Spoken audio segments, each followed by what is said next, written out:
Everybody's a genius. But if you judge a fish by its ability to climb a tree, it will live its whole life believing that it is stupid.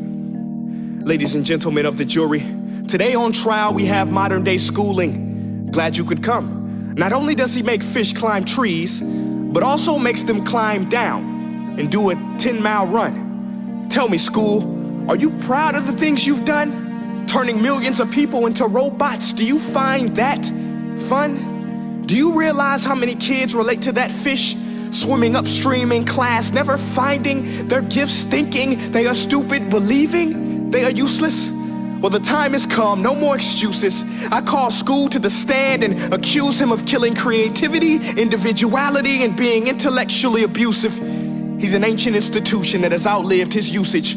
So, Your Honor, this concludes my opening statement, and if I may present the evidence of my case, I will prove it. Proceed. Exhibit A. Here's a modern day phone. Recognize it? Here's a phone from 150 years ago.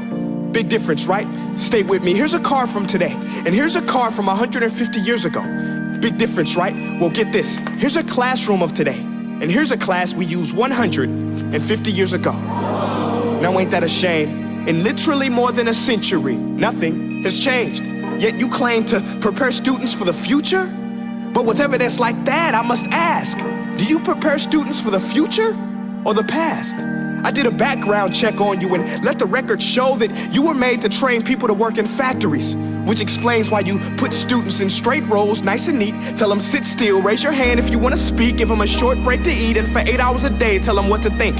Oh, and make them compete to get an A letter which determines product quality, hence grade A of meat.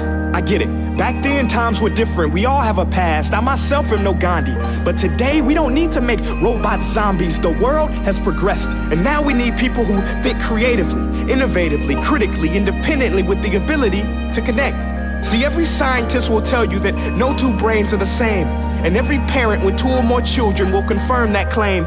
So please explain why you treat students like cookie cutter frames or snapback hats, giving them this one-size-fits-all crap. Watch your language. Sorry, Your Honor, but if a doctor prescribed the exact same medicine to all of his patients, the results will be tragic. So many people would get sick, yet when it comes to school, this is exactly what happens, this educational malpractice, where one teacher stands in front of 20 kids, each one having different strengths, different needs, different gifts, different dreams, and you teach the same thing the same way?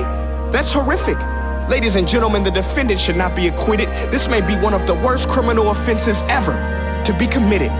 And let's mention the way you treat your employees. Objection. Overruled. I want to hear this. It's a shame. I mean, teachers have the most important job on the planet, yet they're underpaid?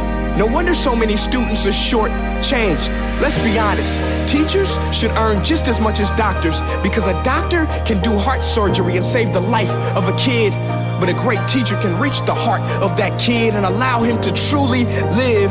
See, teachers are heroes that often get blamed, but they're not the problem. They work in a system without many options or rights. Curriculums are created by policymakers, most of which have never taught a day in their life. Just obsessed with standardized tests. They think bubbling in a multiple choice question will determine success. That's outlandish. In fact, these tests are too cruel to be used and should be abandoned, but don't take my word for it.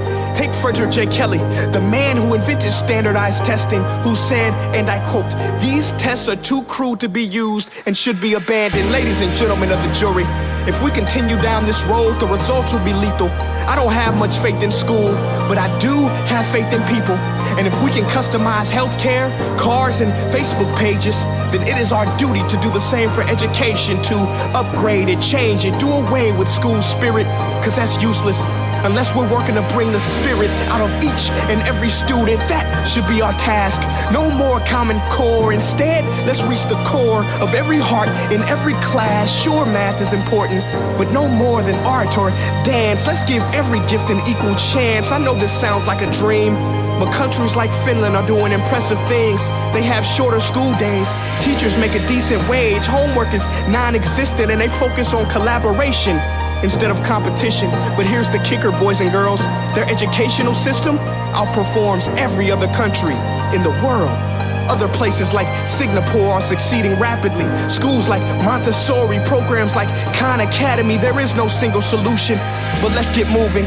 Because while students may be 20% of our population, they are 100% of our future. So let's attend to their dreams, and there's no telling what we can achieve. This is a world in which I believe, a world where fish are no longer forced to climb trees. I'll rest my case.